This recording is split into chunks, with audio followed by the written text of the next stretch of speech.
All right, we're just a few days away from the NFL draft, so let's play out another hypothetical in the mock draft. This time, we got a big trade for Dallas Goedert, an answer to replace him in the draft, plus the perfect Vic Fangio project, and a potential steal in the second round at safety. And that's not even the beginning of the underrated picks for Philly, so let's get into it. But first, let's run it.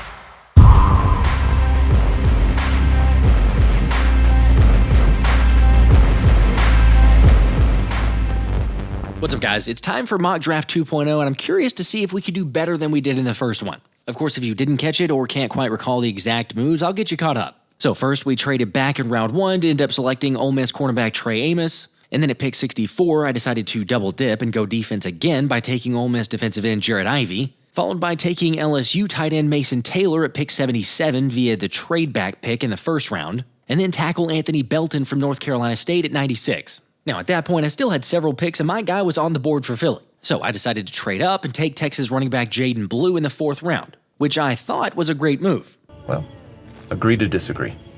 Look, I do appreciate all kinds of differences of opinion because at the end of the day, nobody knows anything and the draft is just a guessing game. However, after taking Clemson safety R.J. Minkins to round out the draft and receive a B grade, judging by some of the reactions I got, you'd have thought I'd gotten an F. I'm an idiot! All right, I'm going to try to do better on this one then. But reminder, I'm going to keep all the sliders set to normal standard because hopefully we get the most realistic draft. I'm also not going to force trades or go overboard, but you better believe I'm going to make a trade or two, especially with Jordan Schultz and others reporting recently that Dallas Goedert is very much expected to get traded, and that if Philly can't get the 2025 draft capital they want, then they're open to receiving 2026 picks for him instead. Anyway, as for the guaranteed picks, the Eagles have 32, 64, 96, and 134, along with 4 selections in the 5th round at 161, 164, 165, and 168. So taking that into account, let's see how we can do for Mock Draft 2.0. All right, let's see what we can do here. Before the draft even starts, though, we have a trade. The Philadelphia Eagles are going to trade the Indianapolis Colts their pick 117 for Dallas Goedert. And Anthony DeBono's thrown this one out there multiple times. It makes a whole lot of sense. The ties with Shane Steichen, DG. I don't want to see him go. I don't think a lot of us want to see him go. But you continue to read between the lines. You have reports there of Dallas Goedert and the Eagles either trying to trade for picks in 2025 or next year's draft if they can't get those. So we'll try 117, go with this, a little extra firepower, and then we start the draft. So we're going to offer the trade. It has been accepted. And now we can move on and put the Tennessee Titans on the clock.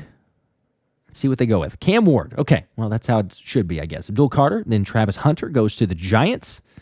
Will Campbell, Mason Graham, Tyler Warren at 7. That's incredibly early, so no chance there for people thinking tight end, or do you go at that high? 14 is Malachi Starks, so that also is incredibly early and not a chance. Jalen Walker, Omarion Hampton, Shadur Sanders at 21, Shamar Stewart, Donovan Ezeraku, Kelvin Banks, Colston Loveland, James Pierce, Emeka Buka, Gray Zabel, Tyler Booker, Nick Scorton, and now the Eagles are on the clock. So honestly, my thought was going in to trade up here, but there wasn't really a great opportunity. I mean, James Pierce, maybe do you go up and get him there at that point? I was thinking possibly Donovan Ezeraku, but maybe I stopped that there at 23. But Malachi Starks, like I said, 14. I know that's Philly dog, Georgia ties, safety need, all that stuff. It makes sense, but that's so early. They're not going to trade up. There's no way at 14 there. You already traded with the Colts, but no way you're going to move up again and go get him at that point. So at 32, I might take a look. You already got 117, but there's some really good draft capital later in this draft. I might trade back and see if we can get a little bit more for the range of, players in the middle rounds. So I'm going to trade, or I'm going to see at least what we could do. Patriots at 38. And I think there's a way to get 38-77 and offer them 32. We offer them 117 maybe, or even 134. And maybe even next year's third. Because think about it. Next year's third, we already have next year's third. But you also have a third-round pick for the Milton Williams comp pick. So you have 2 of those. You get rid of one, and that is incredibly likely to get accepted. You don't even have to necessarily. Maybe like a 165, 168. Yeah, we get 3, 38, 77, 106 for 32, 168 in next year's third. So you still have a third. Howie's got 12 picks anyway, so I don't think in terms of the numbers it's a big factor. I'm going to make this trade. Let's see. It'll give us several more options and selections in this draft, and they have accepted it. So we will be on the clock now at 38, resuming the draft. The Patriots select Derek Harmon. Luther Burden goes in the second round. Josh Connolly, Jack Beck, Darius Alexander, and then the Eagles are on the clock. So looking at this one here. Now, I did take Trey Amos in one of the other drafts, but there's still the safety need. And if Kevin Winston Jr. hadn't gotten injured, then there's a possibility there that you're talking about the top safety on the board, or definitely one of the top safeties on the board. Penn State, I mean, top 30 visits, it plays a factor. Do we go Trey Amos, drop him back, realistic scenario? I'm just telling you guys, I'm a very big fan of Trey Amos. So do you take him here, or do you go with Kevin Winston? Or somebody else, right? There's other guys here. All right, I'm sorry. I got to do it. Trey Amos again. There's just no way to get around it. Top 30 visit, cornerback potential, Cooper DeJean, Quinion Mitchell. I'm going to go with it. So, for the 38th pick in the 2025 NFL Draft, the Philadelphia Eagles select Trey Amos, cornerback out of Ole Miss. Once again, I've talked about him so many different times, but 23 years old, 6'1", 195, a former standout in track and field, running the 100 meters and 200 meters, as well as winning the state title in the long jump. And Amos has the pedigree because he played at Louisiana Lafayette before transferring to Alabama in 2023 and then Ole Miss in 2024. Now look, in some schemes, he may not be a great fit, but for the Fangio one, considering that he's really good at press man coverage with quick footwork and sound hand technique at the line of scrimmage, and also the fact that he can play off-zone coverage and that he does some of his best work from cover 3 and quarter schemes, yeah, that is absolutely within Philly's range. Okay, the hard part for me, yes, I'm looking for Kevin Winston. Do I go there? Trey Amos? There's other options out there on the board, so first off, let me know what you think about the pick, if I hit the pick or I missed it. But I just keep thinking about, again, the top 30 visits. It's incredibly important. You look at that, top 30 visit, athletic score, relative athletic score. I've talked about that in a number of videos. That's what Trey Amos lines up for. So if you take him, you could take Maxwell Hairston, but he's just a tick below in terms of my opinion for Trey Amos. There's other safeties available in the draft later on, so maybe we get a guy there. If it's not Malachi Starks in the first round, I think you got to wait it out. Trey Amos is a pick. Anyway, let me know what you guys think about it in the comments. All right, I can't help myself. Got a cornerback again. Similar to the last draft, but this will be different because, we're picking a number of different times with the draft selections and the trades for Dallas Goedert. 64 is the next time that we're on the clock. So I'll go ahead and speed this thing up here just a bit. Get there a little bit quicker. See what next selection we can make. Well, hey, there we go. We don't have to worry about it. Kevin Winston Jr. is on the board. I was debating, do you take the chance, the risk with the safety? Now, you could take Femi Oladejo. There's an option. Andrew Makuba. There's another safety also. Tate Ratledge. You keep going further down here. Mason Taylor. Shamar Turner. Marcus Bowe. Elijah Roberts. I'm just listing off mainly top 30 visits. Wyatt Millam that the Eagles have brought in. There's other candidates out there. Yes, I'm seeing the names. I know. You guys can let me know in the comments if there's others that you would consider. I think personally, look, we're talking about needs or potentials. If it falls here at this point, I'm probably not even thinking about it too long. That's an easier decision because I was going back and forth. Do you take the Kevin Winston? Do you take the Trey Amos? So give me Kevin Winston. With the 64th selection in the 2025 NFL Draft, the Philadelphia Eagles select Kevin Winston Jr., safety out of Penn State. Well, that definitely made it a whole lot easier because Kevin Winston Jr., face the facts, was one of the top safeties or would have been one of the top safeties had he not torn his ACL prematurely to end his junior season. However, regardless of how you feel, if you watched anything from his sophomore season, then you know he's good enough to definitely consider the top of the class. I mean, say what you will about Winston, but at 6'2", 208 pounds, Winston's tape and athleticism definitely showed more than enough in 2023. In fact, the Maryland native was the only safety in the nation with 85-plus grades as a run defender and in coverage that year. But if you're doubting anything, just think about this. In 89 career attempts to make a tackle, Winston has only missed 2 of them. Plus, he's probably as good of a ball hawk as you'll find in this class and has great hands and always seems to be in the right place at the right time. Oh, and another thing, too, is that he's very versatile because he's played in the free safety spot, in the slot, and in the box. So if he's available there at 64, I say absolutely take him. It's funny how things work out sometimes, and if that happens, like I said, you absolutely take that move. The only question, and sure, it's a big move, we can throw out other players in the past, a Sidney Jones, other situations, but like injury-wise, if he's able to recover from that, if he's able to get back to that form, he is one of the best safeties in this class. And we mentioned some other guys like a Sidney Brown has some issues at tackling at times. So different with Kevin Winston Jr. I think it's worth a pick, certainly at 64, but let me know what you guys think. Again, I think it's a fantastic pick, but you know what else is a really good pick? Getting signed up with Underdog. Because as one of the official sponsors of the channel, you can get up to $1,000 in bonus credit when you scan the QR code and use code PHILLYSPECIAL with your first-time deposit. Plus, right now, Underdog is running a unique promo for the entire NBA playoffs that you do not want to miss called the Extender. So here's how it works. You start by making your picks on game one of a playoff series, and then by doing so, you continue to get bigger boost each game after that. Meaning the longer the series, the bigger the boost. Therefore, not really a surprise, but I'm basically going to be sitting here rooting for Game 7 every series. Heck, take a look at the projected boost offered, and we're talking about a 100% boost if we're able to reach that pivotal game in a series.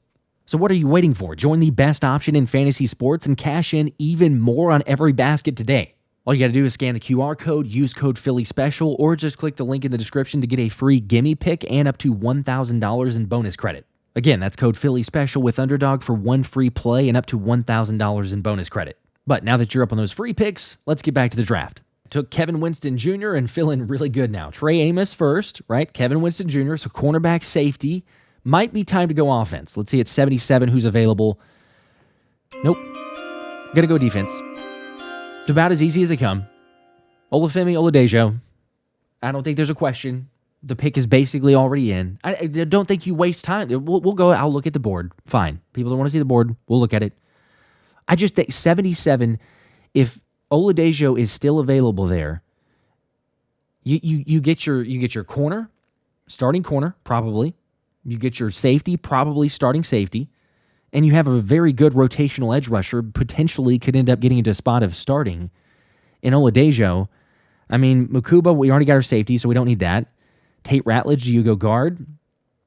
Possibly. Mason Taylor's still out there if you want to go tight end. Remember, we did trade away Dallas Goedert, so eventually we need to find a tight end somewhere. At some point, we need to draft a tight end.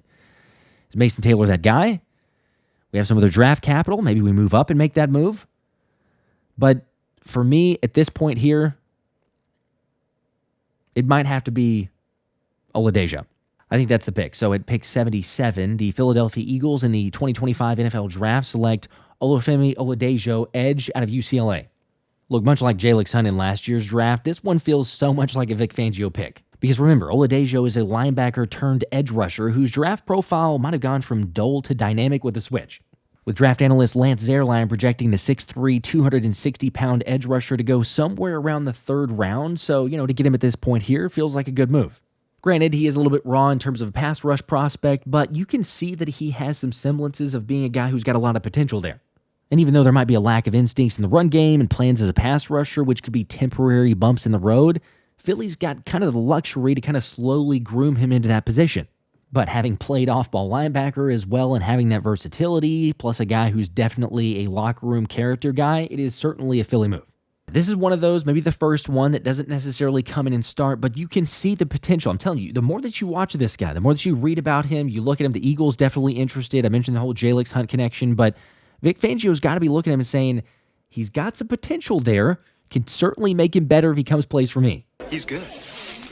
With my help, he could be the best. I'm just saying, if Fangio dubs him as worthy of it, then heck, look at the past draft with Jalen Hunt, look at with Cooper DeJean, others that they've selected there. So I think that's all that we need to say in terms of being confident about the pick. But still, I get it. You guys let me know in the comments. Did I hit on this one? Is it a reach? Would you go on somewhat different? Let me know. All right, drafted Femi. Now it is certainly time for offense. Do we trade up at a certain position? Do we go get a guy? We wait. We're at 96.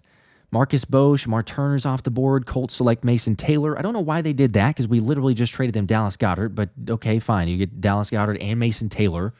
We need a tight end. At some point, we do need to select a tight end. So I'm going to go ahead and speed this one up, get us closer to our selection, and then see who is still available there and on the board. So take a look.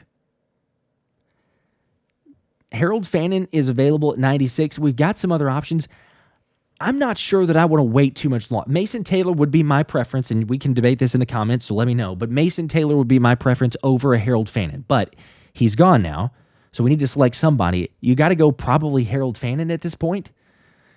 You get an offensive lineman, or we could trade up or back. There's other guys still that'll be out there. Yeah, I'm going to Gunnar Helm. I mean, we wait till 117. I know that's going to be a lot of no. There's a few I've seen that actually like that pick, but not very many. Okay, so yeah, this one might be the first reach of the draft here, if we'll call it that, at 96, but I just can't afford to lose the guy there. So I think I'm going to have to take Harold Fannin, knowing, again, if we didn't trade it with Dallas Goedert, then I'd say, yeah, whatever. Like, maybe we get him, maybe we don't. We traded away Dallas Goedert, don't have Mason Taylor, need another option. So let's go Harold Fannin with the 96th selection. So the Philadelphia Eagles with the 96th pick in the 2025 NFL Draft select Harold Fannin Jr., tight end out of Bowling Green. And look, this dude has an insane amount of production. We're talking about the best receiving grade at 96.4 among all tight ends in the class. Heck, he had over 1,500 yards receiving and 10 touchdowns last season. Plus, there's also the connection to new Eagles quarterback coach Scott Loeffler, who was his head coach there at Bowling Green last year. But look, Fannin is a strong receiving tight end with great value after the catch. Now, his blocking reps are good enough to keep him in line as a tight end 2 option, or if you kind of use him sparingly there, so he does need to improve on that side. But at 6'4", 230 pounds, it's no secret that his bread and butter in the NFL will be as a tight end that you can quickly get the ball to and then look for production after the catch. I had to get the tight end. Look, this dude's 20 years old, so there's still a whole lot of potential. And I know, I get it. There's some people that say, like, nah, that's too much. He can't block. I think he's a little bit underrated in terms of blocker. I'm not saying he's great, but just underrated in terms of blocker. But then lack of competition has been another argument. Go back and watch the tape of him against Texas A&M, against Penn State, and then come back and tell me you still doubt Harold Fannin. Tight end off the checklist, just a refresher in case you're wondering or kind of forgetting who we already have now. Trey Amos, got him first. Kevin Winston, both in the second round. Oluwafemi Oladejo, round 3. Harold Fannin. So corner, safety, edge, and tight end. Maybe go offense here again, potentially. Sitting here at 106. I don't know. Take a look at the options. You got Kyle Williams, Ashton Galoy, Dorian Strong, Savion Jones, Jamaree Caldwell, Jacob Parrish, RJ Minkins, Jaydon Blue. Hey now. You guys know how I feel about Jaydon Blue. You're my boy, Blue! You're my boy. I shouldn't take him. Not here. Should I? 106.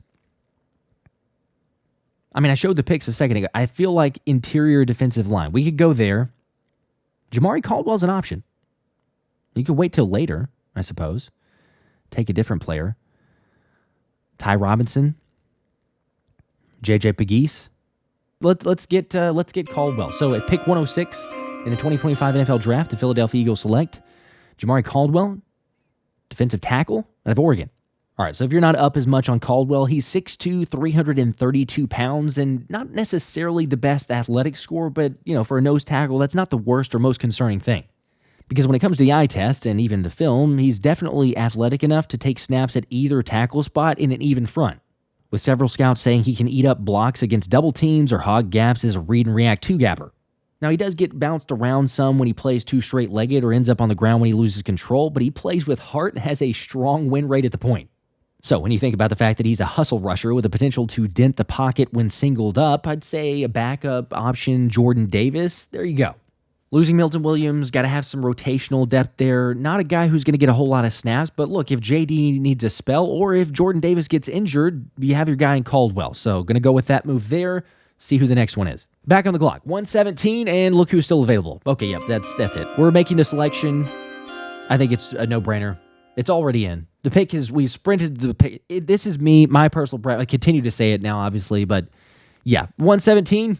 The Philadelphia Eagles in the 2025 NFL Draft select Jaydon Blue, running back out of Texas. Look, I'm sorry if this narrative gets old, but there's not too many guys that run in the 4.2s. Plus one of the best elusiveness ratings in the class, but you know this already because I've talked about him so much. But look, when you pair him up with a Saquon Barkley, he could be labeled as a change of pace slasher, and his real value is around getting mismatches against linebackers, the passing game, and then, of course, being that game breaker for breaking off runs for scores. Pick 134, I've got RJ Minkins, Isaac Teslaa, Trevor Etienne, Billy Bowman, Benjamin Urasek, Ty Robinson still there, Seth McLaughlin. Probably need to take a couple different moves here. Maybe offense. We've taken a lot of defense so far. We did just take a few offensively. But now, again, reminder, we've got Trey Amos, Kevin Winston, Oluwafemi Oladejo, Harold Fannin, Jamaree Caldwell, Jaydon Blue. But at 134, I may take receiver. I may take Isaac here. I think that's the move. There's some other options I know you guys see on the draft board. Let me know what you think, where you should have gone. But I'm going to take a receiver, underrated, not a whole lot of production here, but yes, for the pick 134 in the 2025 NFL Draft, the Philadelphia Eagles select Isaac Teslaa, wide receiver out of Arkansas. Again, not the greatest production, as the 23-year-old ended up recording 28 catches for 532 yards and 3 touchdowns in his senior season at Arkansas. But at the same time, we're also talking about a guy who came from Division II and then ended up finally making it to Arkansas to play for the last couple seasons. And believe it or not, I'm not making this thing up, but at 6'4", 215 pounds, Teslaa is the number 1 most athletic receiver in the class. Yes, you heard that right. The most athletic, with a 4.4 40-yard dash, a almost 40-inch vertical, and almost an 11-foot broad jump. Plus, the dude ended up getting 17 reps in the bench press, but the most impressive part is the fact that Teslaa is actually a slot receiver. And who knows, but after his big performances at the Senior Bowl, he definitely vaulted his draft status, with a Michigan native being someone that Lance Zierlein projects somewhere in rounds 4 or 5. Here's the thing, at that size, that speed, that athleticism, he could certainly be a mismatch for smaller corners in the slot. The issue or the question just becomes to the fact that he's a little bit slower in terms of his foot speed and can't necessarily uncover as a possession receiver quite often. But again, at this point in the draft, we're talking about taking a flyer, and that's certainly one I would go with. Remember, Howie loves his athletes anyway, and if you talk about the most athletic wide receiver in the draft at that point, yes, go ahead, make the pick, see if it works out. After making the selection here, I'm thinking of possibly trading up and getting my guy before we end this thing. Maybe only one more, because I need... Probably offensive line is the thought anyway. And let's go ahead and see. There's offensive line just got off the board from Minnesota. See if we make this happen. Trade up for 140. Going to give 2 selections, 164, 165. And yeah, we'll recoup a 6th round pick next year's draft to the Panthers. Trade up. And there we go. We're on the clock. I'm thinking get an offensive lineman. So we're going to go with Seth McLaughlin here. Right? There's other... Logan Brown, you go with a tackle. There's not a whole lot of other options the further down that we get. So, yes, 140 with the 140 selection in the 2025 NFL Draft. The Philadelphia Eagles select Seth McLaughlin, center out of Ohio State. 6'4", 305 pounds, 23 years old, and McLaughlin played over 1,800 snaps at Alabama before transferring to Ohio State and winning the Remington Award as the nation's best center. Of course, obviously, the Eagles have Cam Jurgens, but when we're talking about backup and depth and being able to play multiple positions, McLaughlin's certainly worth a chance. Because think about this, McLaughlin allowed just 1 sack and 8 quarterback hits in his entire career. Plus, he's no doubt played in a lot of big games. It's honestly just mainly his injury and coming back from his torn Achilles that he suffered in November. But here's the thing. Again, you draft a guy like this, even if he can't play too much in 2025, you stash him away. Someone who would have certainly been a much higher pick had he not gotten injured there. So I'm all for making the selection, Seth McLaughlin at 140. Final selection, 161. That's the last one that we have remaining in the draft here. See who we round this thing out with. Refresher, finalized, Trey Amos, Kevin Winston, Oladejo, Harold Fannin, Jamaree Caldwell, Jaydon Blue, Isaac Teslaa, and Seth McLaughlin. So we've taken a lot of different positions, filled a lot of needs. Let's go linebacker. I think that's it. Go there. We didn't get an offensive tackle, but Lane Johnson's playing. He's gonna be fine. You signed some guys off free agency, so you got other options. Undrafted free agents as well. I was debating on that, but linebacker you could go, or you take Ty Robinson, but we've already taken that interior defensive lineman. So yeah, let's go Kobe King. I like that move. So at pick 161 in the 2025 NFL Draft, the Philadelphia Eagles select Kobe King, linebacker out of Penn State. After all, we're talking about a guy who has one of the best run defense grades in the entire class. And at 6'1", 250 pounds, King looks and plays like a true middle linebacker, with strong frame and reliable tackling. Of course, when it comes to some gradings and some other scouts' criticism, they say that he potentially lacks starting-level athleticism, Except when you watch the film, I'm kind of questioning that because to me, it looks like the eye test, he passes all those levels. Either way, he could be a solid depth piece, and he isn't shy about meeting the position's physical demands. Plus, you're also thinking about a potential for special teams, and at this point, certainly a good pick. There we go. That rounds it out. See what draft grade they give us now. Did we do better than last time? Well, it was at least better. Got a B+ now, so I think I'll take that one. Trey Amos with the first selection. Kevin Winston Jr. in the second round as well at 64. Oluwafemi Oladejo, 77. Harold Fannin got the tight end, of course, after trading Dallas Goedert. Jamaree Caldwell, interior defensive line. Then the trade there announced, of course, but that was earlier. Jaydon Blue at running back. Isaac Teslaa, wide receiver. Seth McLaughlin, and Kobe King. Filled up a lot of voids, and a B+ grade officially. All right, what do you guys think? We at least beat the mock draft 1.0 in terms of grading, that is, but picks you liked, picks you didn't like, what would you have done differently? Let me hear it. Also, reminder while you're typing in the comments for the gradings and thoughts and takeaways of the draft, Thomas and I will be streaming for both nights of the draft. So make sure to subscribe and turn the notifications on because you're not going to want to miss the draft party where we're giving away all kinds of memorabilia and merch.